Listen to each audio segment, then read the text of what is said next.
السلام علیکم۔ کراچی میں پکنک پر جانے والی وین ٹائر پھٹنے سے الٹ گئی، ہولناک حادثے پر کوہرام، چیخو پکار، فضا سوگوار۔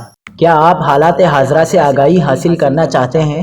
خبر کے پیچھے چھپے اصل حقائق جاننا چاہتے ہیں تو ابھی سبسکرائب کیجئے جلمل پاکستان کو اور ساتھ ہی گھنٹی کے نشان پر کلک کر دیں۔ آپ کو بتاتے چلیں کہ گلشن حدید مول نیشنل ہائی وے پر پکنک پر جانے والی تیز رفتار وین ٹائر پھٹنے سے الٹ گئی، جس کے باعث خاتون سمیت 2 افراد جاں بحق اور بچوں سمیت 14 سے زائد افراد زخمی ہو گئے۔